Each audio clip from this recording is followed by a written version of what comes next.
Thank you, and Naomi and Laura.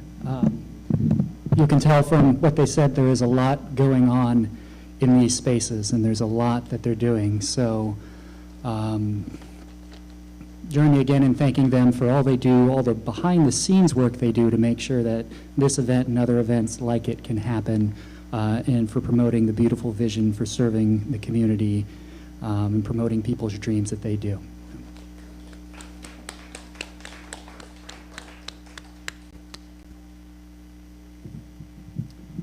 How are you guys all doing? Good? Good? Yeah.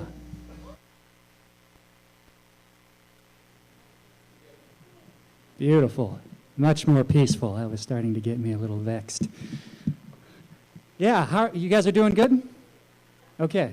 It's kind of tapping into the mood. I know this is a peace fest, so it kind of goes with it being kind of chill.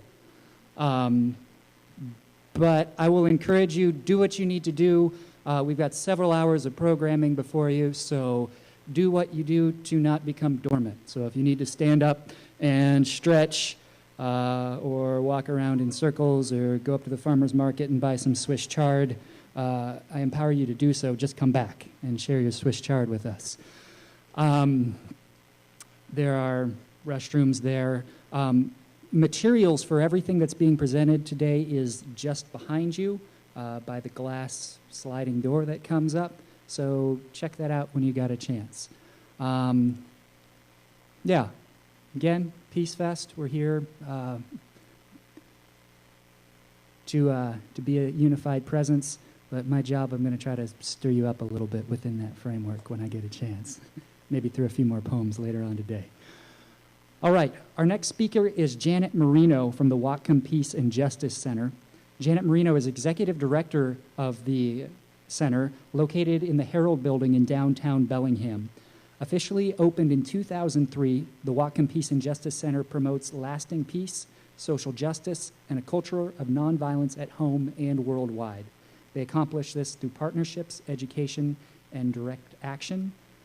Join me in welcoming Janet Marino.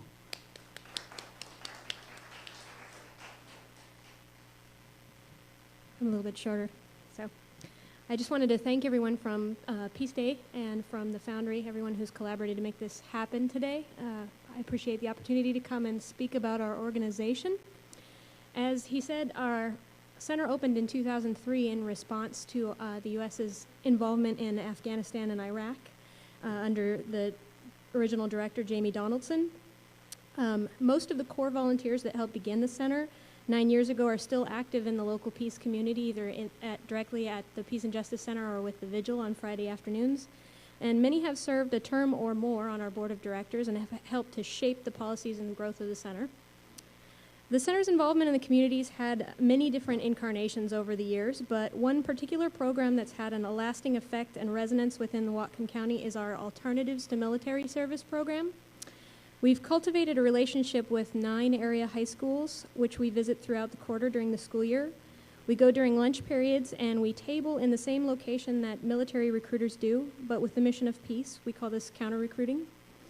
We provide information on funded options for young people who are seeking college funding, such as AmeriCorps, City Year, and others.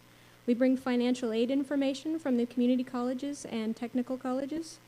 And we developed some of this media for our own program, but we'd like to thank the American Friends Service Committee and the War Resisters League for making their brochures, posters, and media available to organizations like ours.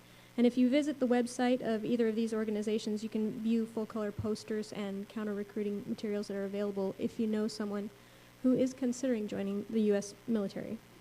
The goal of that project is to help young people make an informed decision about service in the U.S. military. We encourage them to ask tough questions about the benefits and training that have been offered to them by recruiters, and to take a look at the statistics for people who are exiting the military in terms of job training and prospects, college financing, and health. We encourage them to slowly and carefully read over the terms of a military service contract, which is something that they don't often have the opportunity to do when they are signing. In addition to the AMS program, we celebrate the International Day of Peace every year with a large celebration. Last year, we had 800 attendees at this celebration. This year's event will be held on Wednesday, September 21st, and begins with a rally at Maritime Heritage Park, emceed by local musician and activist Robert Sarzan Blake, followed by a march through downtown to Assumption Church on Cornwall Avenue, where our main event will be hosted by radio personality Joe Tehan from The Joe Show, with the special guests, the Colshan Chorus, and our keynote speaker this year will be Rosalinda Guillen.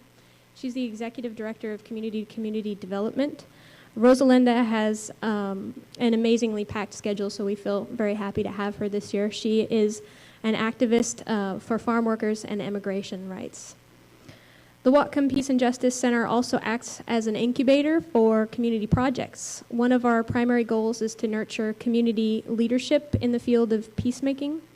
For high school students and college students, we have internships available with guidance for developing and implementing projects in their own schools and communities. Seniors are invited to do their culminating projects with the Peace Center. College students are encouraged to do working internships with the center on a variety of topics and interests. Any individual with a good idea can approach us, and we will see what we can do to connect them with the resources and the support they need to see it through. Every year, both alone and in conjunction with other area organizations who have missions similar to ours, we sponsor documentary screenings, educational events, and speakers in the field of peace and justice. This year, we have worked with Whatcom Human Rights Task Force, Socialist Alternative, Western Washington University, Veterans for Peace, and Iraq Veterans Against the War, and many more. We're going to continue those collaborations this year. Many of our educational events are planned well in advance, and there are some that are in response to world events, and we change as we go along throughout the year. We hope that you'll join our online community on Facebook, our monthly email newsletter, and calendar to keep up with what we're doing in Bellingham and beyond.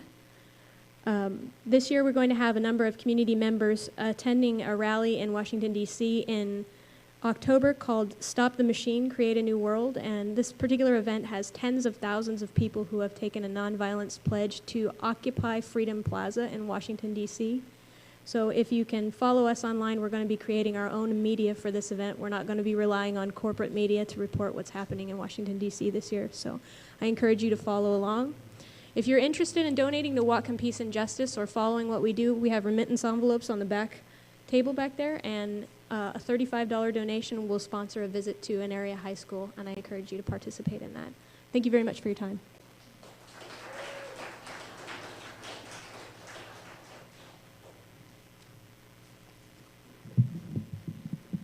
All right, thank you, Janet. Next on our program, we have Kelly Linville, who is joining us today. We have the honor and privilege of her sharing some words with us. Kelly is a longstanding community member and also former state representative. Join me in welcoming Kelly Linville to the stage.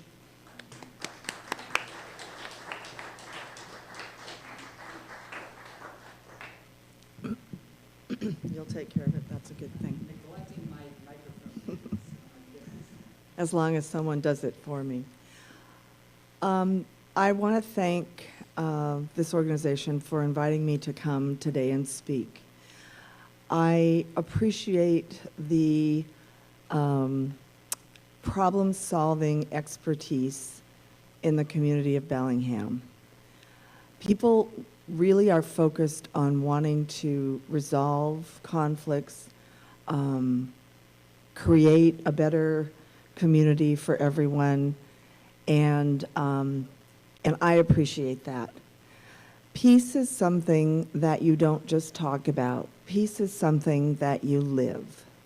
It's the way you conduct yourself every day. Sometimes there is a perception that a peaceful person is weak, that a peaceful person has no principles, that a peaceful person can't get anything done. And then I think of Gandhi, or I think of Martin Luther King, or any of the present-day heroes we have in the peace movement. And I think all of us know that those were the people that we looked to for strength and for principles and for character and for results. So that's what I believe our political process should be. having been a state legislator and knowing that we are so polarized, that we are so quick to blame, that we are so quick to not respect the breadth of opinions that people hold very dearly and very sincerely, whether we agree with them or not, that these kinds of activities, this opportunity for people who care about peaceful resolution to problems, respectful, effective ways of getting things done, can meet together and share their feelings, their ideas, their philosophy, and their way of getting our community moving forward. So I don't have a whole lot more to say than that, but I felt it necessary to say that I appreciate what you do and that I appreciate what all of us can learn from listening to each other, from caring about our community first, and for making sure that when we have a problem, we actually find a resolution that's going to make a difference for our community, our country, and our world. So thank you very much for inviting me. I really appreciate it, and peace.